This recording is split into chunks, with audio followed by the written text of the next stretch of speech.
Hello, another day, another invaluable video on a key theme in Macbeth, this time the theme of the supernatural.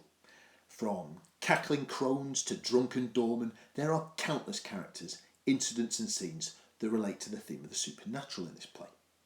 Now this video is going to break down 3 examples of the supernatural operating in this text, after which I'll turn some of those ideas into lovingly crafted exam paragraphs, the like of which will have the examiner scuttling off to the tattoo parlour to get our names stamped on his bicep.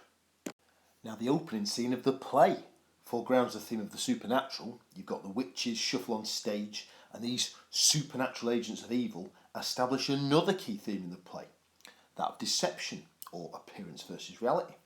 And one of the first lines of the play sums that up, doesn't it? Fair is foul and foul is fair. The meaning being that things in this play are not as they appear, not as they seem. And their appearance underscores or reinforces their connection to deception, because their beards make it very difficult to determine their gender. Banquo comments on their beards. Now I don't think they've got, big woofly Father Christmas style beards, probably more like straggly strands on the face, but it is disturbing and it is a blurring or a confusion of gender boundaries.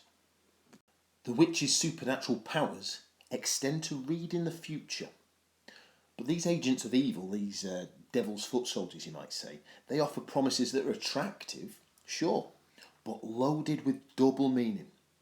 I mean, it's their deceptive words that compel our lad to commit regicide and into further acts of recklessness. Like when in Act 4 he hears from the witches that no man of woman born can kill him. Well, Macbeth infers from this that he's invincible, but of course he learns the hard way, doesn't he, in Act 5, that all it simply means is that anybody born of C-section, caesarean, can kick his head in. Next up, we've got the scene with the porter in Act 2. Now the porter is the guy that opens the door to Macbeth's castle to let in Macduff immediately after Duncan's murder.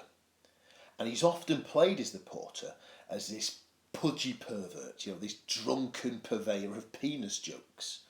But he does have a serious function too, and that function is aligned to the theme of the supernatural, because he imagines himself as the porter to be the gatekeeper of hell, and he name checks the devil, or Beelzebub I think he refers to him as, and he imagines letting in a whole slew of sinners into the fiery pits of hell.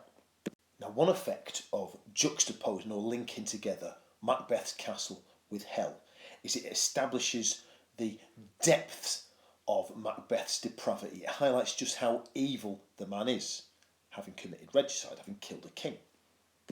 Now if you're a clever Trevor or a brainy Amy, it never hurts in an exam to be able to lay on a secondary or an alternative meaning to a bit of evidence, like I've done here. So another effect of the supernatural imagery is that it highlights the effect of regicide on the soul. You're damned, basically. As far as God's concerned, it's game over. You do not pass go, you do not collect 200 quid. When you die, you're off to hell. Regicide then carries consequences beyond the grave. Another scene that engages with the theme of the supernatural comes in Act 3, the feast to celebrate, to validate Macbeth's reign as king. Only Banquo's ghost appears, just to Macbeth's eyes, and it utterly terrifies him, leads to some sort of nervous or emotional breakdown. And it's significant that nobody but Macbeth can see this ghost, because it leads us, the audience, to deduce that this ghost is in fact a hallucination. A bit like the dagger in Act 2, that hallucinates before he murders Duncan. This ghost is a measure of Macbeth's mental turmoil. Mental turmoil has been ushered in by regicide. The guilt of killing the king, the guilt of killing his best mate Banquo, has caused his brain to conjure up these frightening, traumatic images. Now there's a line in this scene where Macbeth's ranting and raving at the ghost, when he says that the ghost pushes us from our stools. In other words, it's sitting in my chair, won't let me sit down. And this line gives rise to another interpretation, so beloved of examiners, for the manifestation of this ghost. Because the fact that it's sitting in his chair reflects the fact that Macbeth is anxious about Banquo's descendants succeeding him to the throne. So this ghost then can be read two ways. This supernatural apparition can be read two ways.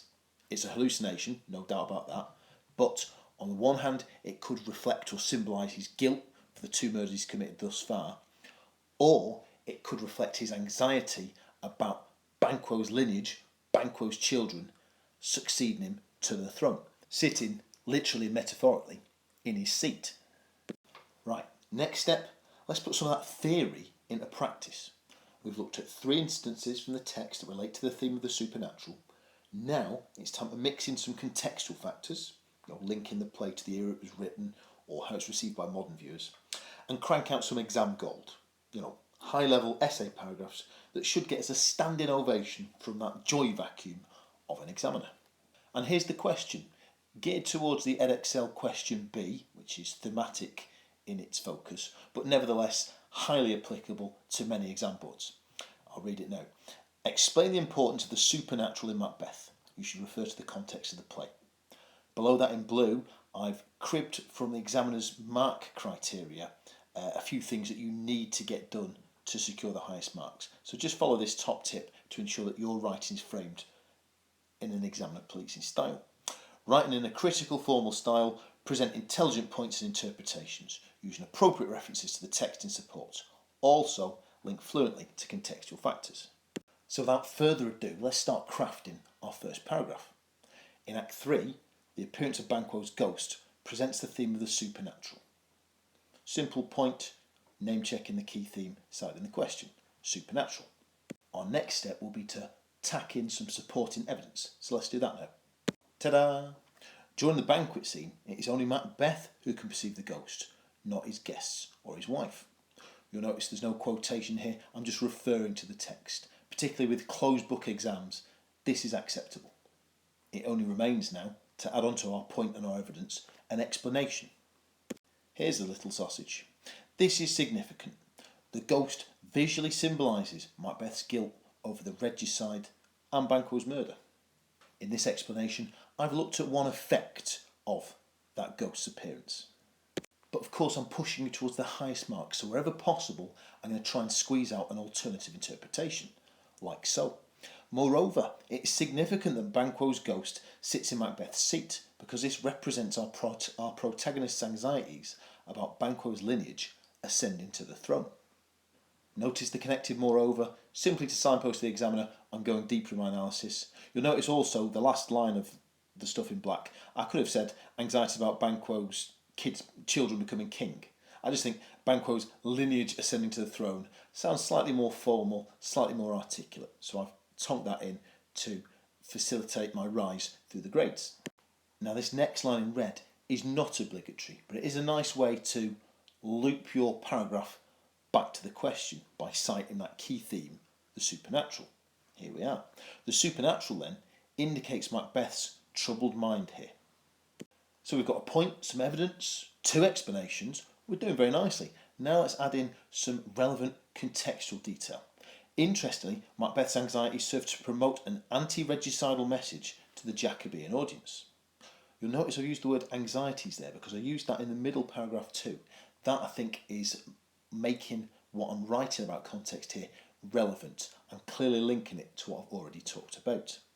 I've also got the phrase Jacobean audience in there. Jacobean refers to the fact that King James was on the throne at the time, so this is explicitly linking the text to the era when it was written.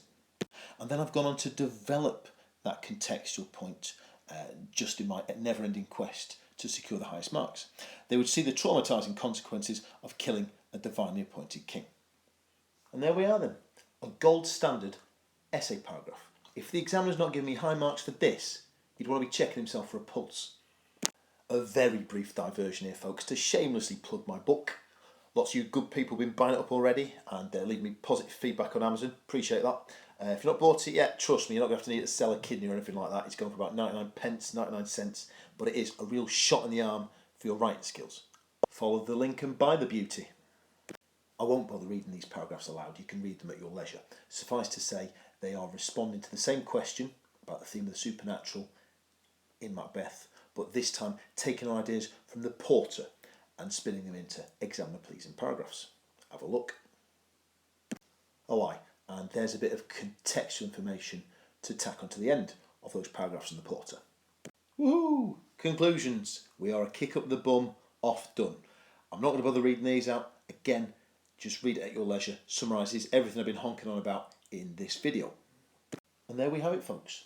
3 incidents from the play Macbeth relating to the theme of the supernatural, picked apart like a hero. Until next time, a biento.